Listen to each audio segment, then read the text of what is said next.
எல்லாருக்கும் வணக்கம். Sujatha Babu's voice out சேனலுக்கு உங்களை அன்புடன் வரவேற்கிறேன். நிறைய பண்டிகைகள்லாம் வர ஆரம்பிச்சிருச்சுங்க. ஆடி மாசம் ஆரம்பிச்சிருச்சு இல்லையா? ஆடி, ஆவணி, வரிசையா வரலட்சுமி நோன்பு வரும், நவராத்திரி கொலு வரும், தீபாவளி வரும், வரிசையா பொங்கல் வரைக்கும் நமக்கு வந்து ஃபெஸ்டிவல்ஸ் வந்துட்டே இருக்கும்.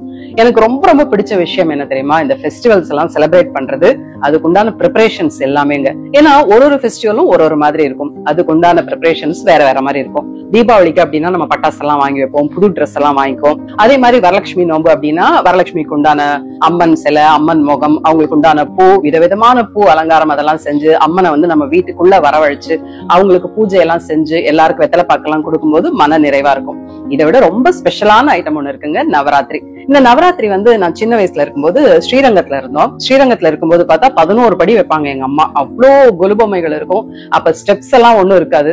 நிறைய வீட்டுல இருக்கிற ஸ்டூலு, வீட்டுல இருக்கிற பெட்டி அதெல்லாம் வந்து கொலுப்படியா சேஞ்ச் ஆயிடும். இந்த வீடியோ ஃபுல்லா பாருங்க. என்னென்ன புது பொம்மைகள்லாம் நான் வாங்கியிருக்கேன், எப்படி எல்லாம் கொலு வைக்க போறேன், அதுல என்ன ஸ்பெஷல், அதை பத்தி எல்லாம் நான் இந்த வீடியோல பேச போறேன். வீடியோ ஃபுல்லா பாருங்க.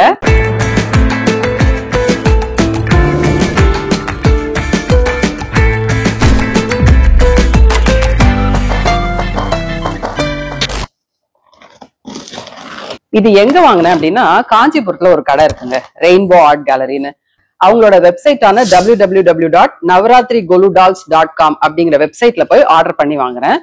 இது வந்திருக்கு. நேத்து முந்தானேத்து தாங்க ஆர்டர் போட்டேன், அதுக்குள்ள அனுப்பிச்சு வச்சுட்டாங்க. இருங்க, இதுல என்னென்ன பொம்மையெல்லாம் நான் ஆர்டர் பண்ணிருக்கேன்னு உங்களுக்கு காட்டுறேன். கொலு பொம்மைகளை www.navaratrigoludolls.com அவங்க வெப்சைட்ல ஆர்டர் செஞ்சு வாங்கிக்கலாங்க. இன்டர்நேஷனல் ஷிப்பிங்கும் இருக்குங்க. உங்க ஊரோட டிஸ்டன்ஸ், அப்புறம் நீங்க ஆர்டர் செஞ்ச கொலு பொம்மைகளோட வெயிட்டை பொறுத்து உள்நாடா இருந்தாலும் வெளிநாடா இருந்தாலும் ஷிப்பிங் சார்ஜஸ் மட்டும் வேறுபடுங்க. சம்டைம்ஸ் ஆன்லைன்ல பே பண்ண முடியலன்னா ஸ்கிரீன்ல தெரியுற நம்பருக்கு கான்டாக்ட் பண்ணீங்கன்னா அவங்க உங்களுக்கு கரெக்டா கைட் பண்ணுவாங்க. கேர்ள், இது ஃபுல்லா எல்லாம் பிரிச்ச பிறகுதான் இந்த அம்மா வந்து எந்த செட்டோட ஜாயிண்ட் ஆவாங்கன்னு தெரியும். இருங்க, எல்லாத்தையும் பார்க்கலாம். பாரம்பரியமான மண் பொம்மைகள். இது வந்து பொங்கல் செட்ல வரும்னு நினைக்கிறேன்.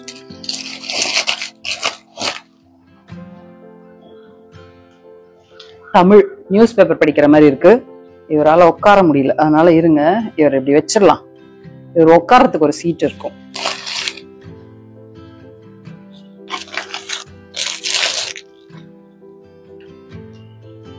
இவர் வந்து கரும்பு வச்சிருக்காரு. சோ இதுவும் வந்து பொங்கல் செட்ல தான் வரும்னு நினைக்கிறேன். வாவ், ஆமா, இதை ஆர்டர் பண்ணியிருந்தேன். அவங்கவுங்க வீட்டு வழக்கப்படி கலசத்தை வந்து எந்த படியில வைக்கணும் அப்படிங்கிற ஒரு ஐதீகம் இருக்கு. சோ இது வந்து கலசம் நான் ஆர்டர் பண்ணியிருந்தேன். எவ்வளவு அழகா இருக்குல்ல?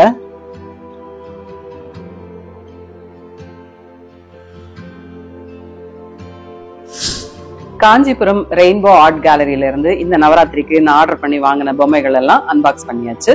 இப்ப என்னென்னு பார்க்கலாம். முதல்ல வந்து கலசம் எவ்வளவு அழகா இருக்குல்ல? ஒரு குட்டி பானை, குட்டி சொம்பு, தங்க கலர்ல இருக்கு. அதுல வந்து தேங்காய், அப்புறம் மாவில அதுக்கு அழகா ஒரு பொட்டு வச்சு மாலை போட்டு ரொம்ப அழகா இருக்கு இந்த கலசம். இதாச்சா? இதுக்கப்புறம் வந்து அம்மன். இவங்க வந்து கர்ப்பரக்ஷாம்பிகா தேவி. கர்ப்பரக்ஷாம்பிகா தேவி எதுக்கு நாம பண்றோம் அப்படின்னா, பிரெக்னண்டா இருக்கும்போது நம்முடைய குழந்தை நம்ம வயிற்றுல பத்திரமா வளரணும். 10 மாசம் நம்ம சுமந்து பெக்கிறோம் இல்லையா? அந்த குழந்தை ரொம்ப ஆரோக்கியமா இருக்கணும், அம்மா குழந்தை 2 பேருமே ஆரோக்கியமா இருக்கணும் அப்படிங்கிறதுக்காக இந்த கர்ப்பரக்ஷாம்பிகா தேவியை நம்ம வணங்குவோம். அவங்கதான் இந்த அம்மன். இந்த அம்மனையும் ஆர்டர் பண்ணி வாங்கியிருக்கேன் இந்த தடவை. அப்புறம் வாங்கியிருக்கிறது வந்து பொங்கல் செட்டு. இந்த பொங்கல் செட்ல என்னெல்லாம் இருக்குன்னு பாருங்களேன். அழகா ஒரு வீடு, அந்த வீடு பக்கத்துலயே ஒரு வாழை மரம். அழகா இந்த பழம் வந்து கொலை தள்ளி இருக்கு, இந்த மரம் வந்து கொலை தள்ளி இருக்கு. வீடு நம்ம சின்ன வயசுல இல்ல வீடு வர அப்படின்னா அழகா ஒரு சதுரம் போட்டு மேல ஒரு ஓட்டு வீடெல்லாம் போட்டு வரைவோம்ல, அந்த மாதிரியே இருக்கு. இவ்வளவு அழகா இருக்கு இந்த வீடு. அதுக்கு பக்கத்துல வந்து மாடு, காமதேனு, ரொம்ப அழகா இருக்கு, ஃபுல் ஒயிட்ல. அப்புறம் வந்து இந்த பொங்கல் பானை. பொங்கல் பானைக்கு 2 சைட்லயும் கரும்பு கட்டி அந்த அடுப்பு எப்படி எரியும், அப்புறம் பொங்கல் எப்படி பொங்கும் அப்படிங்கிறதுக்காக இந்த பொங்கல் பானை. அப்புறம் அம்மா, அப்பா வந்து கையில கரும்பு வச்சிருக்காரு, அம்மா நிக்கிறாங்க.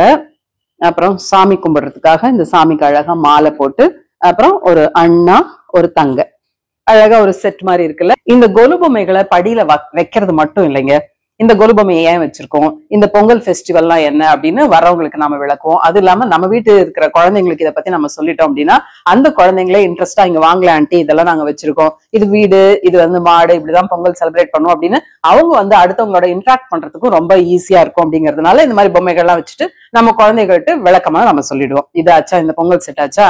அடுத்தது வந்து என்ன பண்ணிருக்கேன்னா இது பாருங்களேன், ரொம்ப இன்ட்ரெஸ்டிங் ஆனதுங்க. இது வந்து நான் ஆக்சுவலா அது வந்து ரீகலெக்ட் பண்ணேன். இந்த எலி சிங்கம், இந்த எலி சிங்கம் கதை வந்து சின்ன வயசுல எங்க அம்மா அப்பா சொல்லியிருப்பாங்க, இல்ல எங்க பாட்டி தாத்தா எங்களுக்கு சொல்லியிருப்பாங்க, இல்ல நான் புக்ல படிச்சிருப்போம். ஆனா வந்து அது மறந்து போச்சு.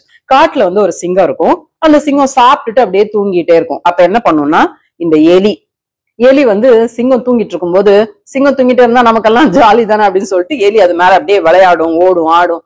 அப்படியே சிங்கம் முழிச்சு பார்க்கும், ஏய் நான் சிங்கம்டா, என் மேலேயே நீ ஏறி விளையாடுறியடா, இப்ப சாப்பிட்டு நான் தூங்கிட்டு இருக்கேன், இல்லைன்னா நான் கடிச்சு தின்றேன் அப்படின்னு சொல்லிட்டு சிங்கம் வந்து எலியை பிடிச்சு கடிச்சு திங்கிறதுக்காக வரும். உடனே எலியில, ஐயா சிங்கராஜா என்ன மன்னிச்சிருங்க, நான் வந்து தெரியாம நீங்க வாழெல்லாம் இருந்தோடனே ஜாலியா இருக்குன்னு சொல்லிட்டு ஏறி விளையாடிட்டேன், என்ன விட்டுருங்கய்யா அப்படின்னு. சிங்கம் சொல்லும், பொழைச்சு போ, நான் வந்து இப்ப பசி இல்லாம இருக்கேன் அப்படிங்கறதுனால உன்னை விட்டுட்டேன், இன்னொரு தடவை என் மேல ஏதாவது ஆடினேன்னா அப்புறம் உன்னை பிடிச்சு தின்றேன்னா என்ன விட்டுருங்கய்யா, உங்களுக்கு நான் ஹெல்ப் பண்றேன்யா, உங்களுக்கு ஏதாவது கஷ்டம் வரும்போது சொல்லுங்கய்யா, நான் வந்து உங்களை ஹெல்ப் பண்றேன்யா அப்படின்னு. சிங்கம் சிரிக்கும், நீ எனக்கு ஹெல்ப் பண்றியா, போடா போடா அப்படி சொல்றோம். அதனால எலி வந்து போயிடும். அப்புறம் ஒரு நாள் என்ன ஆகும் அப்படின்னா, வேடன் வந்து வலை விரிச்சு வச்சிருப்பான், அந்த வலையில இந்த சிங்கம் மாட்டிக்கும். சிங்கத்தால வெளியில வரவே முடியாது, கத்தும் கர்ஜிக்கும் எல்லாம் பண்ணும். வேடன் என்ன பண்ணுவான், சிங்கம் வந்து மாட்டிக்கிச்சு வலையில, நம்ம ஊருக்குள்ள போய் வண்டி எடுத்துட்டு வந்து இந்த சிங்கத்தை நம்ம எடுத்துட்டு போயிடலாம் 2-3 பேரா வந்து அப்படி சொல்லிட்டு வேடன் வந்து ஊருக்கு போயிடுவான். அப்ப வந்து எதிர்பாராம இந்த எலி வந்து பார்க்கும், எல்லா மிருகங்களும் பார்க்கும், எலியும் பார்க்கும். ஐயோ சிங்கராஜா வந்து வலையில மாட்டிக்கிட்டாரே, நம்ம எப்படியாவது ஹெல்ப் பண்ணுமே அப்படிங்கிறதுக்காக அந்த வலைய எலி தன் வாயால கடிச்சிரும். நம்ம வீட்டுல புக்ஸ் எல்லாம் வச்சிருப்போம், நம்ம வீட்டுல பழம் காய்கறி எல்லாம் வச்சிருப்போம், எலி அதெல்லாம் கடிச்சு தின்றோம் இல்லையா, சம்டைம்ஸ் நம்ம கோவமா வரும். அந்த மாதிரிதான் எலி என்ன பண்ணும், போய் அந்த வலைகளை எல்லாம் கடிச்சு, அந்த வலையில இருக்கிற ஒயரெல்லாம் கடிச்சு எடுத்தோடனே சிங்கராஜா வந்து வலையில இருந்து வெளில வந்துருவாரு. வேடன் வந்து பார்க்கும் போது இல்ல, சிங்கராஜா செம கம்பீரமா காட்டுக்குள்ள நடந்து போவாரா, வேடன் பயந்து போய் ஓடிடுவான். அப்பதான் வந்து சிங்கம் நினைக்கும், யாரையுமே நம்ம வந்து துச்சமா நினைக்க கூடாது, எல்லாருமே எல்லாருக்கும் நன்மைகள் தான் பண்ணுவாங்க அப்படின்னு. அப்போ வந்து சிங்கம் சொல்லு, ஏய் வாடா எலி, என் மேல ஏறி விளையாடுடா அப்படின்னு. அப்புறம் எலி வந்து சிங்கம் மேல ஏறி விளையாடும். இதுதான் கதை. இதை நம்ம குழந்தைங்களுக்கு வந்து ஜாலியா சொல்லும் போது இல்ல, அப்படியே சந்தோஷமா இருக்கும் குழந்தைங்களுக்கு. அது மட்டும் இல்லாம அதை பார்த்துதான் வந்து இந்த பொம்மையை வாங்கினேன். இப்ப நம்ம வீட்டு நவராத்திரி வைக்கிறோம், குழந்தைங்க எல்லாம் வராங்க அப்படிங்கும் போது இந்த கதை சொல்லும் போது எல்லாம் அவங்களுக்கு பயங்கர இன்ட்ரெஸ்டிங்கா இருக்கும். இப்ப நிறைய பேர் மொபைலு அப்புறம் அது இன்டர்நெட் அதுன்னு போயிடுறாங்க. குழந்தைங்களுக்கு கதை சொல்லும் போது ரொம்ப ஜாலியா இருக்கும். இந்த மாதிரி பொம்மைகள்லாம் அவங்க கதை சொன்னோம் அப்படின்னா சூப்பர். அதனாலதான் இந்த பொம்மை வாங்கினேன். சரியா, பொதுவாவே டீ காஃபி எல்லாம் நான் ரொம்ப கம்மியா தாங்க குடிப்பேன். காஃபி சுத்தமா குடிக்க மாட்டேன், ரொம்ப ரேரு. டீ வந்து எப்பயாதான் குடிப்பேன். அந்த டீ எப்பயாவது அப்படின்னா எப்படி அப்படின்னா, என்னோட ஃப்ரெண்ட்ஸ் இருக்கும் போது இல்ல ஆபீஸ் போகும்போது இதுக்காகவே என் ஃப்ரெண்ட்ஸ் எல்லாம் கூப்பிட்டு வச்சுட்டு கேஃப்டீரியா போய் நம்ம டீ சாப்பிடுவோம்.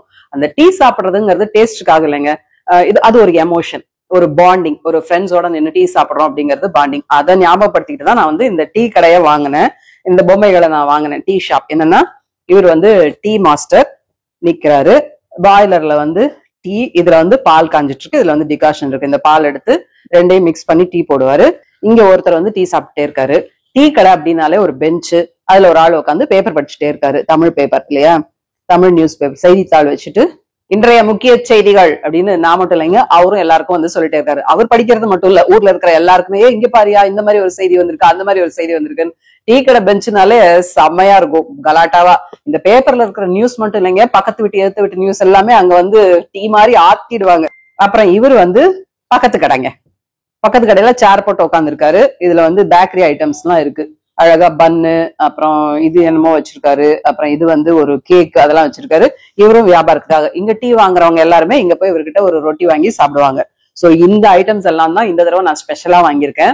இந்த ஸ்பெஷல் அப்படிங்கிறது என்ன அப்படின்னா, அடுத்தவங்க கிட்ட பேசுறதுக்காக தான். நம்ம வீட்டுக்கு யாராவது வராங்க அப்படிங்கும்போது இந்த பொம்மையெல்லாம் நான் வாங்கியிருக்கேங்க, இதை பத்தி இந்த கதையெல்லாம் அப்படின்னு சொல்லி அவங்ககிட்ட இன்டராக்ட் பண்ணும்போது ரொம்ப சந்தோஷமா இருக்கும்.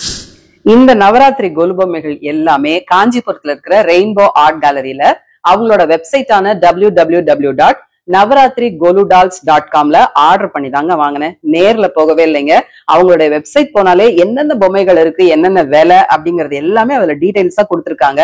நானும் ரெயின்போ ஆர்ட் கேலரியோட டீடைல்ஸை டிஸ்கிரிப்ஷன்ல தரேன். அதுல போய் நீங்க ஆர்டர் பண்ணி வாங்கிக்கலாம், இல்ல வாட்ஸ்அப் பண்ணியும் நீங்க வாங்கிக்கலாம். பொம்மைகள் எல்லாமே ரொம்ப நீட்டா பேக் பண்ணி வந்ததுங்க. நான் என்ன ஆர்டர் பண்ணேனோ அந்த பொம்மைகள்லாம் தான் வந்தது. அதே மாதிரி விலையும் ரொம்ப கம்மியா தாங்க இருக்கு. கண்டிப்பா நீங்க ஒரு முறை www.navaratrigoludals.com போய் பாருங்க. என்னென்ன பொம்மைகள் வேணும்னு ஆர்டர் பண்ணி வாங்கிக்கோங்க. இந்த நவராத்திரிய சிறப்பா சந்தோஷமா கொண்டாடுங்க. கண்டிப்பா நீங்க எல்லாருமே எங்க வீட்டுக்கு வாங்க நவராத்திரிக்கு.